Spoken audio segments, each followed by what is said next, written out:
Yn gyntaf, ar am.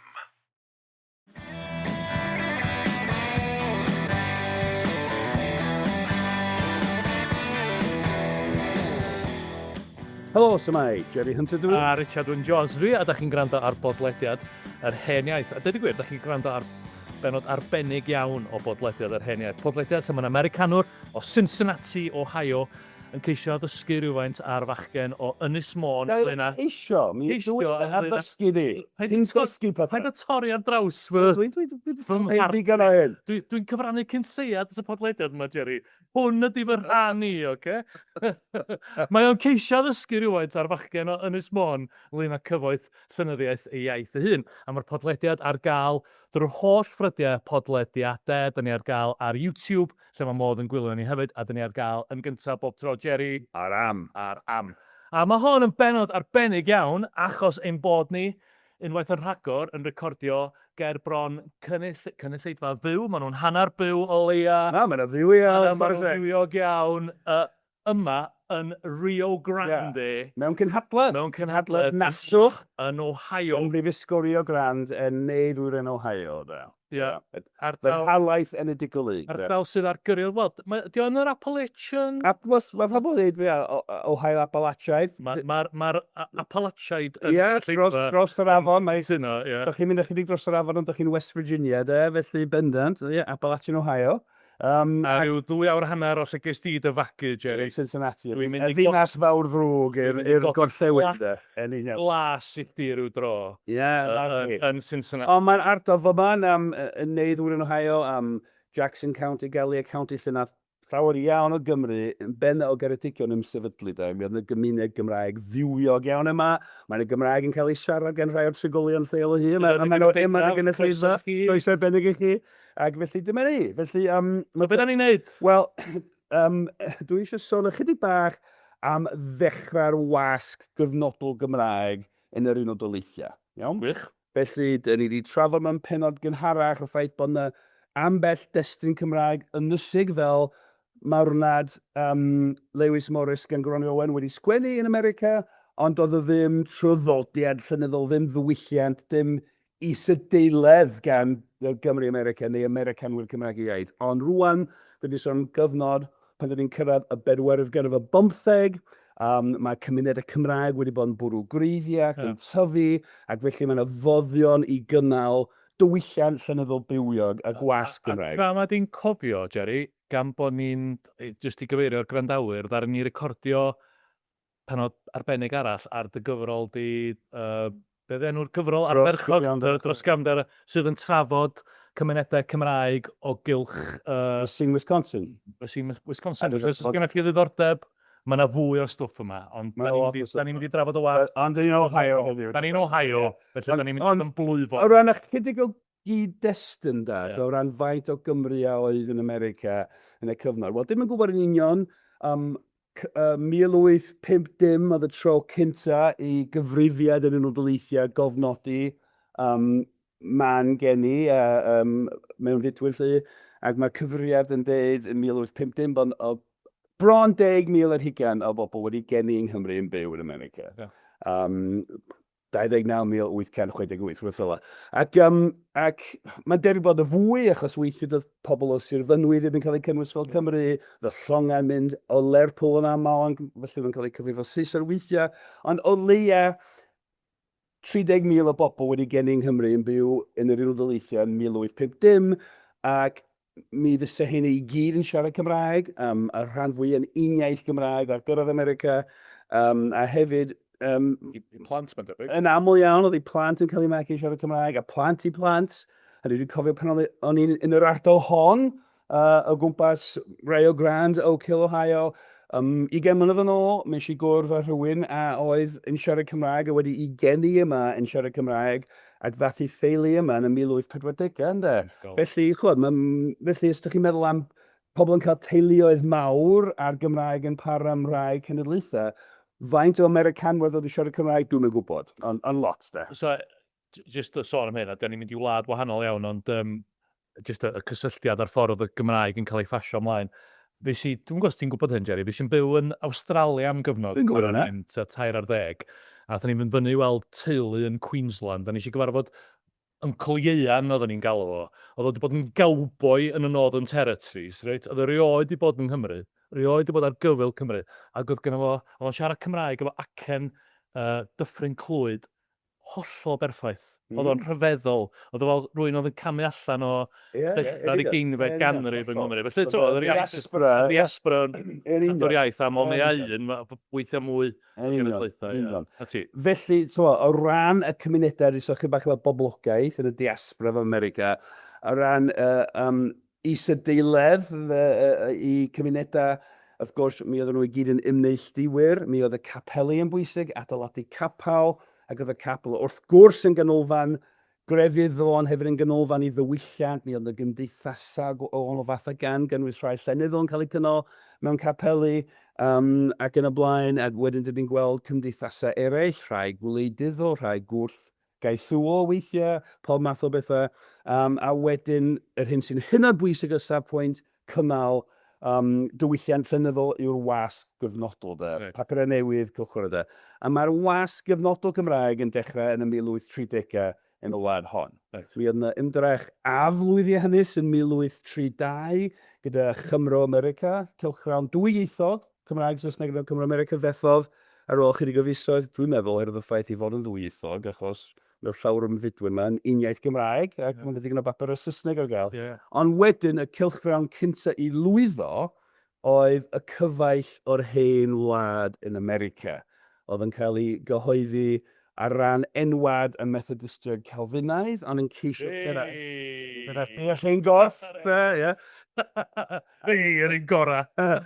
Ond yn ceisio cylchgrawn eang, de. Dechreuwyd gyhoeddi'r cyfaill o'r Hen Wlad yn 1838. Dathyn eto? Oce, 1838, reit. Wedyn, anabynwyr yn y gynulleidfa. Ddwy flynedd yn ddiweddarach. Mae enwadaeth yn Gymraeg yn iach. 2025. 2 flynedd wedyn, 1840, dechreuwyd anabynwyr Cymraeg America, gyhoeddi, maen nhw'n enweddau. Gyhoeddi y cynhadledd Americanaidd. A wedyn, 4 mlynedd bydyddwyr, y seren orllewinol. Ti'n licio'r teitl yna. Ie, yn dod. Felly, a wedyn, gyda bydyddwyr Cymraeg America, a wedyn, y man o beth eraill, oedd rhyw fan gylchrona yn mynd am gyfnod, oedd gan y Methodistiaid Calfinaidd Cymraeg 2 gylchrona yn America. Ti'n meddwl. Ond wedyn, 1851, dechreuwyd gyhoeddi y drych papur newydd wythnosol. Yr un enwog. Yr un enwog. Be bynnag. A mae'n beth eraill, ond dyna prif gerrig milltir y cylchrona cyhoeddiadau. Dyn ni'n gallu ystyried yn asgwrn cefn gwasg gyfnodol yr Unol Daleithiau. Gwasg gyfnodol Gymraeg. A'r gymuned Gymraeg. Yn union. Hollol. A wedyn, felly, erbyn dechrau 1850, mae gennym ni papur newydd wythnosol, 3 mis solus. Dych chi'n edrych ar y cyfaill yn Hen Wlad, neu y cynhadledd Americanaidd, neu'r seren rhwnnw. Maen nhw'n gylchgron a swmpus, maen nhw'n lot o newyddion, maen nhw'n draethodau, maen nhw'n farddoniaeth, cerddoriaeth, maen nhw'n swmpus iawn. A pethau eraill, a llyfrau'n cael ei gyhoeddi o hyd. Jerry, dwi'n mynd i dorri ar draws chdi'n gwyn. Iawn, geidig. Just o ran... Da ni'n ffrindiau, a just o ran, dwi'n meddwl fydd hyn o ddiddordeb i'r gwrandawyr, mae ddiddordeb i fi. So pan nes i gyfarfod chdi, reit, canol oesa, yr oesodd canol oedd y stwff di. A sut nes ti ddod yn mor hyddysg yn y wybodaeth, yn yr holl faes yma?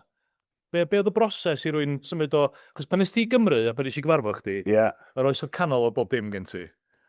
Wel... A wedyn, ar rwan mae ti'r... O'n i wedi dechrau, mae'n gymaint o pethau gwych. Os ydych chi'n darllen llyfr Gymraeg, o'n i'n trio darllen pob dim ac yn... Ond,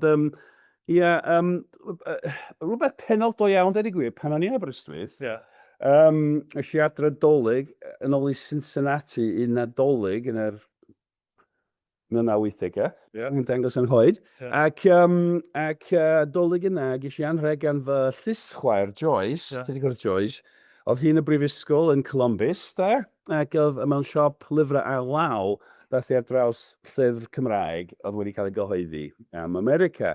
Ac o'n i wedi gadael yr Unol Daleithiau fynd i Aberystwyth i astudio'r mabinogi a llynydd ganloesol, o'n i eisiau profiad newydd, o'n i wedi gadael Ohio a dyma lyfr Cymraeg am America, felly oedd o wedi codi diddordeb da. Wedyn nes i ddechrau tyrchu bob yn y hyn, a ni'n gweld rhyw hen lyfrau Cymraeg, cofiannau, gweinidogion am neilltuol ac yn y blaen wedi gyhoeddi yn America. Rhain sôn am Cincinnati, Ohio, fy ninas enedigol i. Felly, rhyw ddiddordeb, a nes i ddechrau sbio ar bethau, a wedyn pan o'n i'n gwneud fy PhD yn Harvard, mae'n gasgau gwych o ddeunydd yna, o'n i wedi dechrau casgu rhyw bethau felly. Right. Ac mae gen i ddiddordeb, un o'r pethau dwi'n hoffi sgwennu amdano nhw, ffordd mae llenyddiaeth yn creu rhyw gysyniad o ran hunaniaeth, neu ffordd mae awduron o beirdd yn darlunio hunaniaeth i'r Gymraeg. Efo mae America, mae gennych chi hunaniaeth Gymraeg Americanaidd. Ac nes i ddechrau casglu deunydd yn ymwneud â'r rhyfel cartra America, achos mae'r rhyfel cartra yn argyfwng mewn hunaniaeth mewn ffordd fawr. A dyn y gwir, o ran dechrau gweithio ddifri fel ysgolhaeg yn y maes, mae'r holl glod, neu'r bai ar Judith fy Ngwraeg, achos o'n i amser hamdden yn nos yn ystod gwmpas y tŷ ac yn darllen am llun gopi o'r cyfaill o'r Hen Wlad. As you do. A Judith yn dweud, wel, dylai ti'n neud rhywbeth efo hynna. Pam dylai ti'n sgwennu llyfr am hynna? O na, dwi'n gweithio ar yr 19 ar hyn o bryd, dwi'n mynd Americanaidd, dwi'n mynd gwneud pethau fel la. Ti'n treulio'r holl amser yn darllen y stwff yma, dylai ti'n neud rhywbeth efo fo. Fel gyda popeth arall, mi oedd Judith yn iawn, ac felly nes i ddechrau neud o, a dyna fo. Na, oce, na, dwi'n falch bod fi wedi gofyn. Mae hwnna'n eich na'r bennod. Na, dwi'n falch bod fi wedi gofyn cwestiwn. Oce, ti'n gwybod. Reit, so, yn olad hanes y wasg gyfnodol Gymraeg yn yr Daleithiau. Felly, fel ddod i, dechreuwyd gyhoeddi y cyfaill yr Hen Wlad yn y flwyddyn 1838. Dath y rhifyn cynta allan yn mis Ionawr 1838. A dwi eisiau edrych ar destun gyhoeddwyd ar ddechrau'r rhifyn cynta un. Felly rhywbeth gan y golygydd. O, mae'n ni ddeialog. Ia, hollol. Am parin ti isio? Pwy ti isio bod? Ti isio bod y cyfaill neu'r Cymro? Pwy ti isio bod? Y cyfaill, ond gan y golygydd, y cyfaill ei gyd genedl yn ddiddan, ac mae'n ddarn o ffuglen, mae'n ddrama bach, achos mae'n deialog yn ddiddan rhwng dau gymeriad. Ac mae'n ddiddorol bod y golygydd William Rowlands wedi defnyddio darn o sgwennu creadigol, y lenyddiaeth greadigol i gyflwyno'r cylchgrawn newydd i'w ddarllenwyr. Felly, y cyfaill dwi a'r Cymro wyt ti, reit? Da chi'n darllen nhw'n. Ac mis Ionawr ydi o, felly mae'n dechrau trwy son am y flwyddyn newydd. Reit, blwyddyn newydd dda i chwi, a llawer ohonynt. Diolch yn fawr i chwi am eich cyfarchiad caredig. Dymunwn yr un peth i chwythau. Ond y mae yn beth gorfedd gennyf glywed iaith fy mam gan wr dieth yr yn y wlad yma. Pwy ddyweda fi ydych chwi? Cyfaill yw'n enw i. Nid dwi fi'n meddwl ei wadu. Gall dyn gonest wedi enw ym mhob gwlad, heb ofn. Rwy fi'n hoff iawn am henw hefyd. Rwy fi'n gobeithio cael dod i brofi i'ch gwi, nad ydw i fi'n hollol anghymws i'r enw a ysodwyd arnaf. Faill yn wir y mae gennych enw da iawn, ond yr ydym ni wedi ein dysgu yng ngwlad ein genedigaeth i beidio cymeryd dynion wrth ei henwau yn unig, ac nid yw arferion ein cymdogion presennol yn lleihau dim ar ein tueddiadau gochelog. Eithir yn hytrach ei cynyddu, rhaid i ni gael profion mewn y gwely'r cyfaill. Pa fodd bynnag, dewch i mewn i'r tŷ. Rhoddwch eich baich i lawr ac eisteddwch dipyn. Os nad ydw i fy'n gwneithur yn rhy hy, pa beth sydd gennych yn y sypyn yna? Sypyn fatha sac. Ie. So mae'n holi, mae gen ti rucksack de. Beth sy'n efo? Fe si'n gwybod, reit? Felly mae'r cyfaill yr ateb. Mae eich wy groeso i fod yn hi ar gyfaill, ynddo? A mae'n ateb, beth sy'n y sypyn, beth sy'n y sach yn y rucksack yna. Trysorau Gwerthfawr sydd gennyf yn y sypyn i'w gyfrannu ymhlith y Cymru yn America. Trysorau? Rhyfedd iawn. O ble? O'r Hen Wlad. A o Gymru ydych chi'n meddwl? Ia, yn sicr. Wel, y mae hynny yn rhyfedd.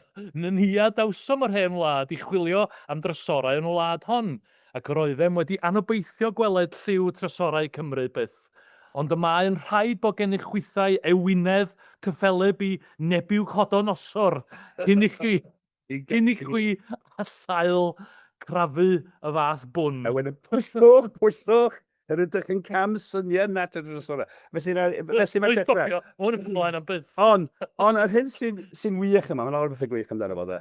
Ond, mae'r Cymro, a dwi'n dychmygu fod o'n fyw rhywle yn Ohio yma de, wrth gwrs. Ac mae'n cyffroi, achos mae gennau drysora in fy sopin, fy sach, fatha rhyw Sean Corn o ddyn, rhyw trysora i'w rhannu ymhlith Cymru America. A mae'n cyffroi, o le, o'r Hen Wlad. Mae'n syni achos oedden nhw i gyd wedi gadael Cymru yr Hen Wlad achos oedden nhw'n dlawd. Oedden nhw wedi dod i America i gael trysora i fynd yn gyfoethog trwy ffermio ar dir ffermydd bras a cael swyddi gwell. Felly mae'n chwarae ar hynny. A wedyn mae'n mynd ymlaen dweud, wel na, nid trysora fel a ydych chi'n meddwl, ond trysora sy'n ymwneud y iaith, llenyddiaeth, crefydd, diwylliant. So mae'n diddorol, mae'n tynnu sôn gwerth cylchgrawn, gwerth llenyddiaeth, gwerth iaith ac yn y blaen. Mae'n hyfryd iawn iawn o'r yna. Wedyn mae'n cyflwyno mynd ymlaen, a ni ddim darllen rhagor, ond mae'n sôn am y ffaith mae yn amlwg yr iaith Gymraeg o cyfrwng y cylchgrawn, Dyma'r trysora, ac mae'n cyflwyno beth sydd i fi yn gysyniad athronyddol eitha diddorol de, achos wrth gwrs mae iaith yn fwy na jyst ffordd o gyfathrebu dydy. Mae iaith yn gyfrwng i gadw ac i drosglwyddo diwylliant. Yn achos yr iaith Gymraeg, yr holl beth y dillad ydych chi'n trafod crefydd yr iaith Gymraeg, trafod y byd, y traddodiad llenyddol, cysyniadau fel yr awen, pethau fel cyngeneddu ar mesurau caeth, os ydych chi'n dysgu hynna, mae gyd yn cael ei trosglwyddo trwy gyfnod iaith. A mae o'n deud, nes ymlaen, tas ni'n parhau'r ymddiddan hyn y diwedd, mae'r cyfaill yn deud wrth y Cymro, yn ei fwthyn yn Ohio, mae'r rhywle. Mae'n deud, olwch, mae'r iaith Gymraeg yr un mor gyflawn, mor llawn a Thrysorau Gwerthfawr yn America ag dyw yn ôl yng Nghymru. Ac mae'n ddiddorol, achos meddwl am yr athronydd Richard Jones o Abertawe, a cyd-ymdriniaeth iaith o thir, a syniad bod yr un sy'n rhan o pethau sy'n diffinio hunaniaeth Gymraeg, a ffaith bod yr iaith Gymraeg wedi siarad yn yr un tir am yn hir. O felly, mae'n ffordd, mae fath o rhyw arbrawf mewn labordy, ydych chi'n cymryd yr iaith Gymraeg allan o Gymru a roi mewn wlad hollol wahanol, a mae'r iaith dal yr un fath. Mae'r iaith yn gallu trosglwyddo'r un trysor o diwylliannol yn America, ac y mae yng Nghymru. Felly mae'n rhywbeth diddorol iawn yn hynny o safbwynt yr hyn sy'n digwydd. Reit, nawn ni aros gyda'r flwyddyn gynta honno yn hanes y cylchgrawn Cymraeg cynta i lwyddo yn America, cyfaill yr Hen Wlad. Felly, dyn ni dal yn 1838, reit? Symud ymlaen, cwpl o fisoedd i fis Gorffennaf. Wel, mi oedd na fardd o'r enw Eos Glantwrch, John Edwards oedd ei enw, mae'r enwau barfol gymaint yn well. Eos Glantwrch, achos gafodd ei fagu mewn bwthyn ar lanau'r Afon Twrch, ger Llanwclyn, tu allan i Bala, gyda blaen. Felly yn fudodd o, yn halaeth efo'r newydd oedd o, ac pan oedd o wrth i fodd ar ffaith bod gylchgrawn Cymraeg wan, gyda'r cyfaill. Felly mi gyfansoddodd gywydd, un o'r mesurau caeth, a mae'n jyst yn ffaith syml iawn sydd yn ei hanfod yn ffroi yn fawr iawn. Cywydd, so mesur canol oesol sy'n mynd yn ôl i ddafod am gwylym. Dwi'n gweld beirdd yn America yn cyhoeddi cywyddau. So, mae'n wych o bethau. Ond mae'n y fwy na hynny, felly cofio ni hynna, na ni ddod nôl at ddafod am gwylym ar traddodiad barddol yna. Ond mi gyfansoddodd gywydd a'i gyhoeddi yn y cyfaill yn mis Gorffennaf 1838, yn dwy'n y teitl Cywyddi Anerch y Beirdd yn yr Unol Daleithiau. Right? Felly mae'n gwybod bod yna feirdd Cymraeg eraill fath o fo ei hun sydd wedi yn fideo America, ond maen nhw'n arwasga. Mae rhai yn Ninas Efrog Newydd, mae rhai yn Oneida County, upstate New York, mae rhai yn Ohio, mae rhai yn Wisconsin, Pennsylvania, llefydd. Ond wrth gwrs maen nhw arwasgar. Ac felly mae amhosib creu y chymal cymuned farddol Gymraeg, os di pawb ar wasgar ar draws cyfandir mawr. Ie. Ond unwaith mae gennych chi gylchgrawn, Ie. gwasg gyfnodol, pethau'n dod allan bob mis. Da chi'n gallu gyhoeddi cerddi, da chi'n gallu sgwennu llythyrau gyhoeddi, da chi'n gallu berniadu a thrafod eich gwaith. Felly mae'n gweld bod yna gyfle gyda'r cyfrwng yma i greu eich thymel cymuned barddol Gymraeg. Felly cywyddi amerch yr holl feirdd Gymraeg. A mae'n dechrau, dwi wedi rhoi y holl gywydd i chdi, mae bron 200 o linellau. Mae'n wych. Na i ddechrau efo'r, dwi wedi i rannu yn benillion, a dos yn benillion gwael, jyst yn yr hawl. Na i ddechrau efo'r penillion, sef y 2 gwbled cyntaf o'r cywydd yma gan Eos Glantwrch. Y beirdd heddiannol o barch, y chwin bennaf gaf gyfarch, cyfaill wyf yn cofio lles, beirddion o fôn y fynwes. Na fo, so mae'n syth bin, dyna i gynulleidfa darged, y beirdd, ynddo. Heddiannol. A heddiannol o barch, dyna ni y Cymru'n parchu yn beirdd, ynddo. Heddiannol o barch, y chwin bennaf gaf gyfarch. Rwy'n clywed y gynghanedd, mae'n wych dydi. A wedyn cyfaill wyf, cyfaill i chi feirdd, ond mae'n chwarae'r enw'r cylchran, y cyfaill o'r Hen Wlad, yw'r teitl ydo. Cyfaill wyf yn cofio lles, beirdddion o fôn. Mae'n cofio lles gaddo gyda beirdd eraill yng Nghymru, ynddo. A wedyn, ia, ys eisiau darllen rai gwbledu'r darnisau hefyd, Cwedi symud o'm tyd hen, trywydd ar blant yr awen, a chan iachus chwenychwydd, diliau'r beirdd yr ardal blwydd. Wyt ti'n darllen y gyd? Na dw. Tyd hen, a tyd yn glu gwad neu bobl, twlwch. Wedi symud o'r hen le, felly. Ie, Hen Wlad, neu'r hen bobl. Mae ar trywydd ar blant yr awen. Mae'r awen yn ysbrydoli'r beirdd, felly plant yr awen i'r beirdd, felly mae ar drywydd plant yr awen. Hela, mae'n siŵr cael hyd i blant yr awen i'r beirdd Cymraeg. A chan iachus chwenychwydd, diliau'r beirdd yr ardal blwydd. Diliau mel, honeycomb, so mae'n disgrifio barddoniaeth o pethau melys, a mae'n chwilio am eu cynnyrch. Awen bron i ddi ben ddaeth, byw negwan heb anogaeth, heb gyfeillion i'w lloni na chan at ei anian hi, ni cha ged na nodded neb. Ni rydd anian rhwyddi-neb. Ni'n stopio fan hyn, mae'n cwyn am y ffaith i fod o fel bardd Cymraeg America, heb gymuned, a heb nawdd. Dyna'r oesau canol mi oedd uchelwyr yn noddi beirdd, ond yn y cyfnod hwn, mi oedd cymdeithasau'r Cymreigyddion yn cynnal ysteddfodau ac yn cynnal gwobra. Felly mae'n dweud ni cha fi, ni cha ged, a ced anrheg. Na nodded, nawdd neb. Beth sy'n ddorol, mae'n dweud, dwi'n yn fy lle newydd, mae'n lot i ganu amdano o, awen bron yn ddi ben ddaeth, ond bod o'n byw'n egwan heb anogaeth, heb gyfeillion i'w lloni. Felly mae'r awen yna, ond os gynnu fo ddim y gymuned o'i amgylch o'i gynnal i Hollol. Mae'n fardd unig fel Rhannu Owen gynt y Virginia, de. Hollol. So mae eisio gymuned. Yn union, de. A wedyn, os nid o'r llunau sy'n dechrau cor pliog. Cor pliog arab liaws, a'i sŵn mwyn cyson a maws. Oedd brydferth ar bob perth pan yn fy iachus fro fechan, a'i miwsig hoff ymysg gwydd, cyduno caid a wenydd. Felly, na'r egluro'n cor pliog. Felly mae'n disgrifio'r beirdd yn drosiadol fel adar, cor pliog, adar, yn canu lle. Arab, mae Arab yn golygu gwych. Arab liaws, llwyth gwych. Ond mae hen ddelwedd sy'n yma, hen drosiad, hen gymhariaeth, sy'n mynd yn ôl i oes Dafydd ap Gwilym. Os ydych chi'n dechrau rai o gywyddau, serch a natur Dafydd ap Gwilym o'r bedwaredd garfar 10. Mae'n aml iawn, mae'n mynd i'r coed, achos allan yn y coedwig mae'n cyfarfodau gariadon. So maen nhw'n ferched priod yn aml iawn. Hynny yw, dyfais ydi o. Ac mae'n canmol o'r holl goedwigoedd, a mae'n canmol yr adar yna. Ac mae'n llun rhyw gymhariaeth rhwng y fo ei hun fel bardd, a'r adar yna. Mae o'n canu yn y coed, a mae'r adar yn canu.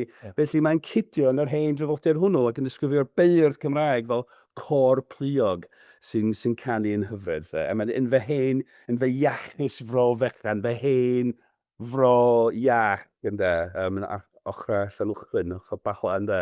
So mae'n edrych yn ôl i fod yn fardd yng Nghymru. Union, a mae'n hyrythu da. Wedyn mae'n mynd ymlaen ac mi oedd o'n byw yn Ninas Efrog Newydd ar y pryd fysa fo'n symud y fyny i upstate New York wedyn. Os eisiau darllen llyfr Ys Anhyfryd. Na i fynd o fanna, ia? Ie.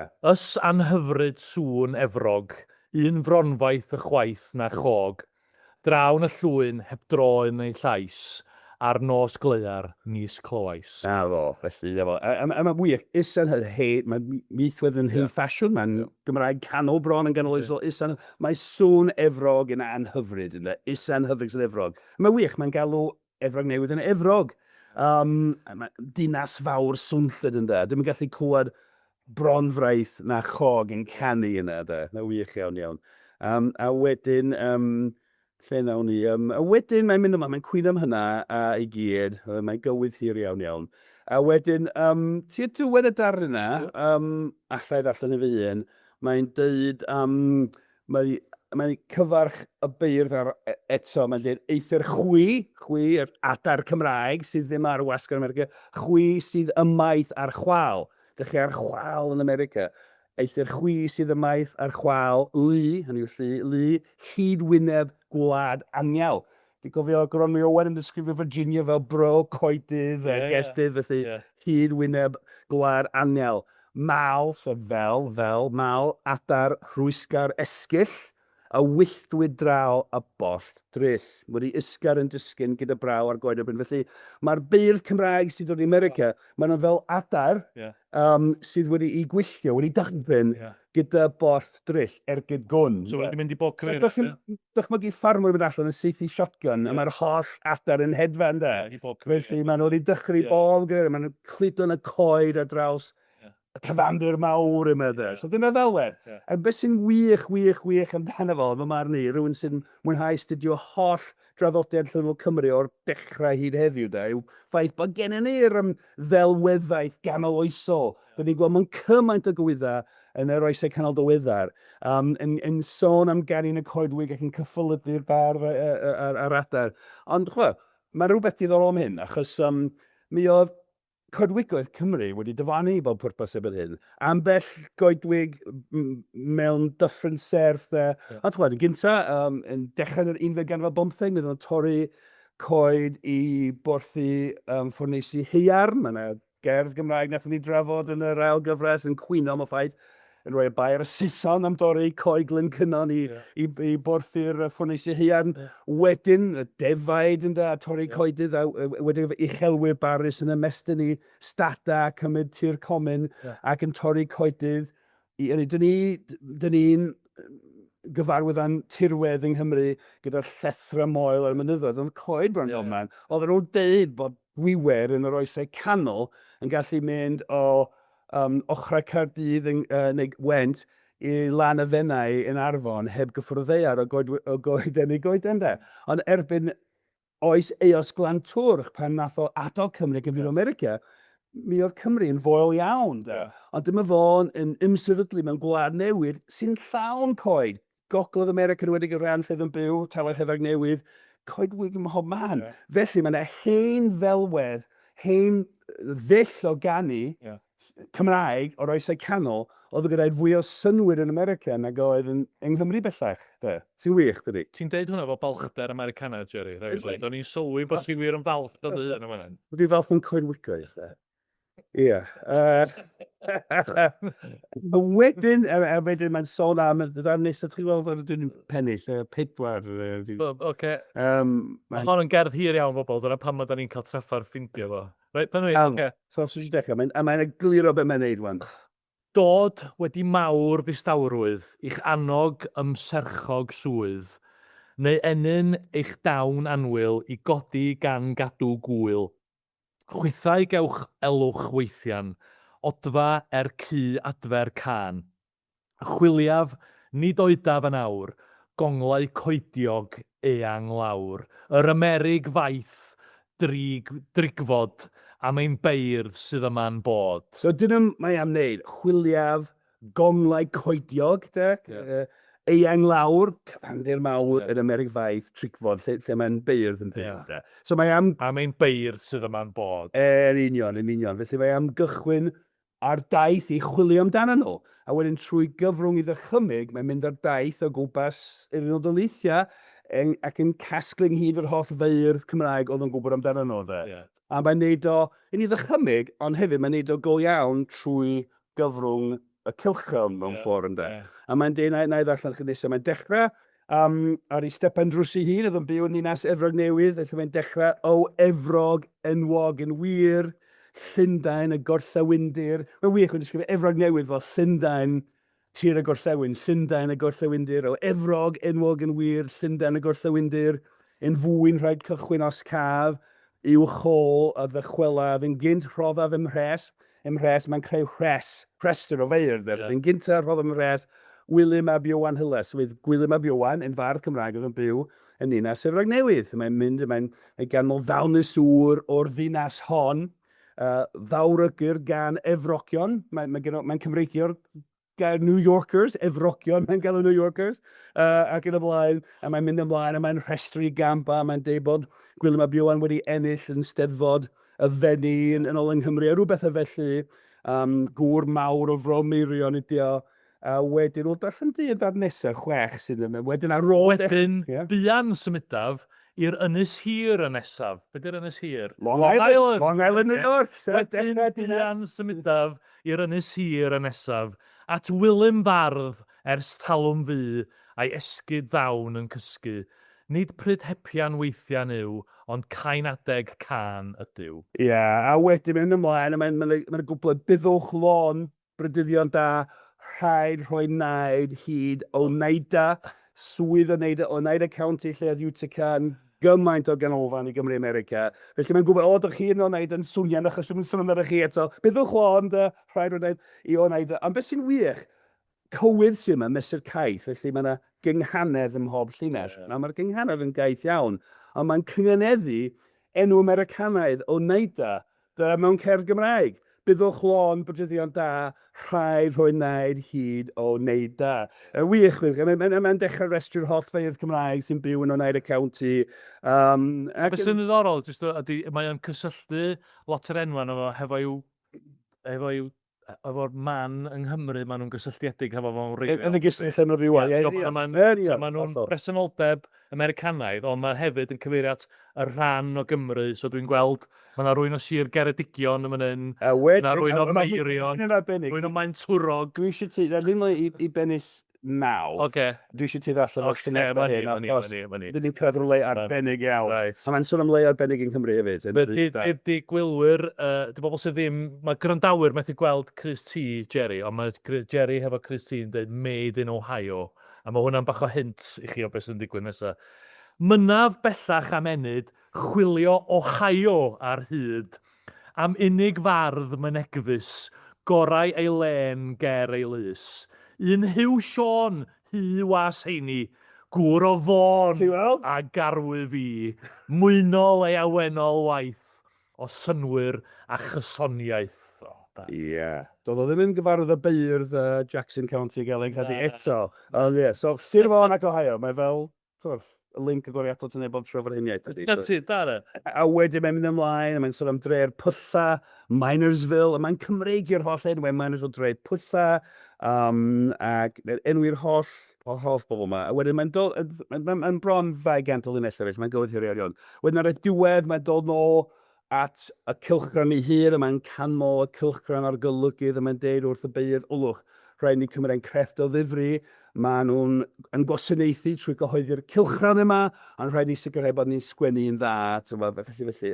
Mae'n wych o beth, ond mae'n dechrau stori, dwi'n meddwl faint o'n sy'n gyda ni ar ôl. Ddim llawer. Na fo, ond i grynhoi, mae'r cywydd hwn yn destun gwych yn ei hun, a dyma fo yn trio rhoi hwb i ddiwylliant barfol Cymraeg Newydd, ac mi lwyddodd.